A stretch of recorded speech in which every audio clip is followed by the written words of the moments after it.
Recently, Larry and myself were reminiscing about where the businesses were on 3rd Avenue and Freedom back in the 40s and 50s.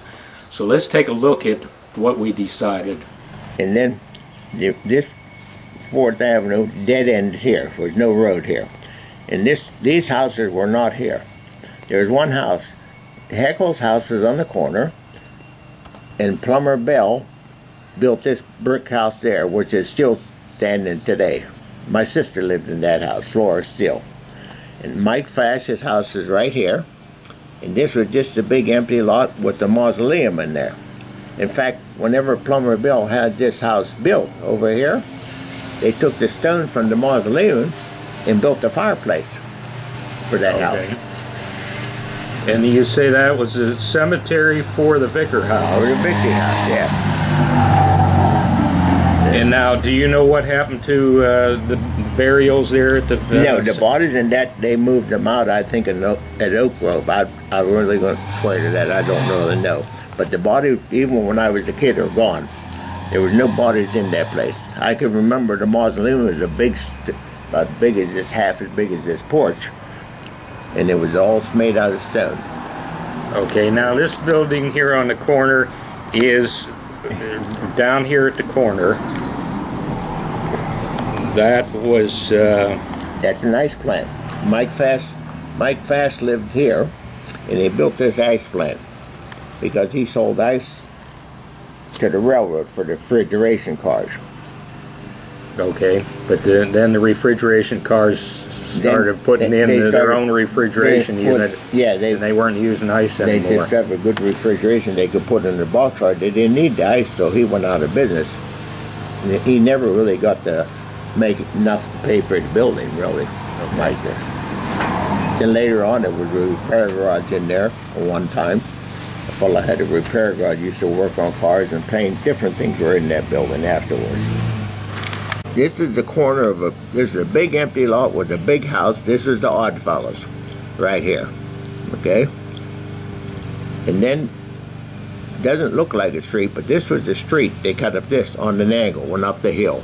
Okay. And after you're up on the hill, right in the corner, was DeSanza's grocery store. Okay, Tony DeSanza. Tony DeSanza. His boy's a roofer now in Freedom. He does, in fact, he just did a roof for me. His boy's named Tony. Then Minich's, I had Mike Minich, was a school teacher. His father, where this road went up here like this, he had a beer garden, just a wee little beer garden down there. Minich's beer garden.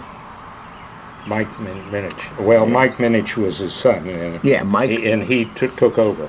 Yeah, he took it over. He was a teacher in Freedom. Yeah. And this is a railroad freight house right here. Right. Okay. Now that was a waiting and this is a water passenger waiting.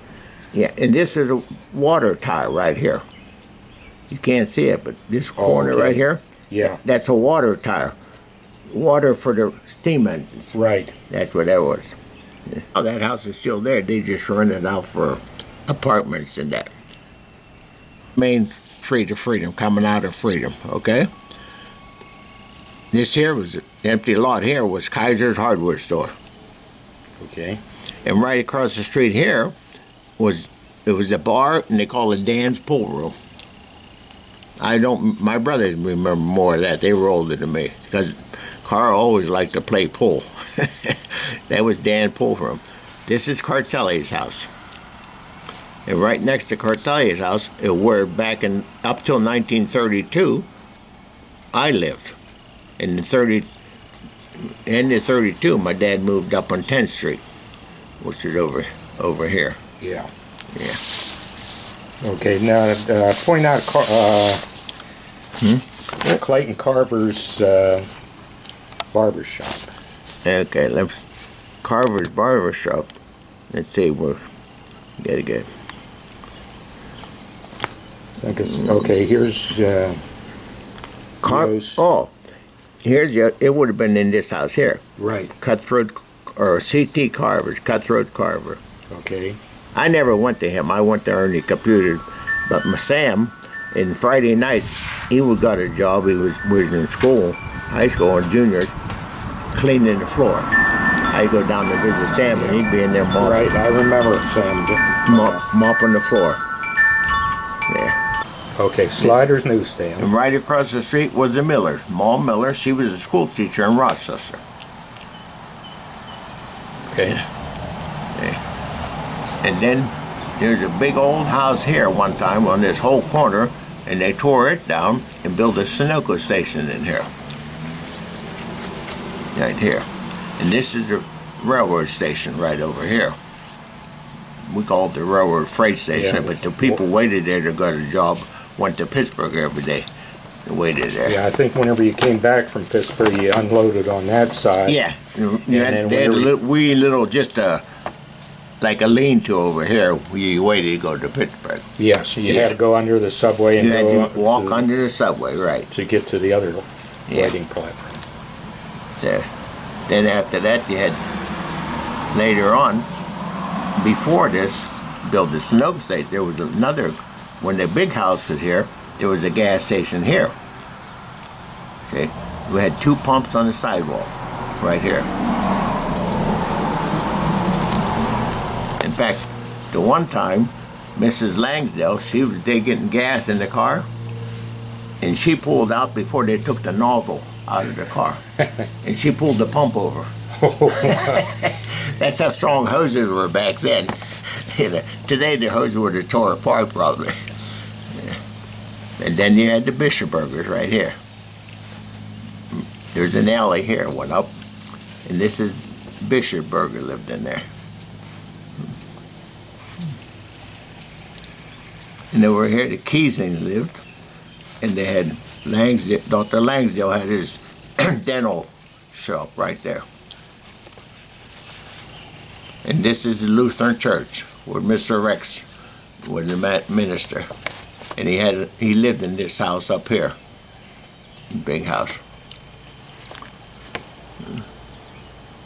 And there's your house right up above there. On the, Pardon? Your house is right up there on 10th Street, this right is there. Our house there. In about 1939, there was a garage back here that looked like a barn. My dad had tore it down and built this 2-car garage right here. It's that still exists today. Yeah. In 1939 and 40, there's a Shunport there and a beauty shop on that house now. Yes. That was just an open porch. Yeah. My dad built that, had that built for my sister Polly went to be a beautician. And she had a beauty shop in there for years. Polly did. And Central School's right up. And the Central School was right up here. Mr. Jack lived here. He was the postmaster in Freedom then for years. Okay. And this is Melvin Moore lived in this house. Him and his father and mother, they all lived together. And and those the Moores were in they're the Freedom Oil. They were the ones who helped start the Freedom Oil work, yes. And this is Ann of theirs. We call them the 2 old maids because there never was a man there. They lived in the corner house right in the main street. In 1951 or 52, Freedom got flooded about every year. The water came up to here. Yes. And I had to go down there. They had a big baby grand piano, and they put it up on cement blocks because their house was probably up about, this here would have been the basement here. It was on a slope. And the bottom of their house got flooded, and they put the baby grand piano up on cement blocks to keep it out of the water. And then after it went down, there was a lot of oil spilled. I scrubbed the side of the house down and then painted about 5 boards on the side of the house for them. I used to always do some work for them. In the back of this house had a big screened-in porch. I had to scrub all that screen down. And then over here, originally, was Dr. Bowles' house. And then later it turned into Jack Gross. And throughout the years after the Moores passed away, Jack Gross bought both of these houses and rented them out.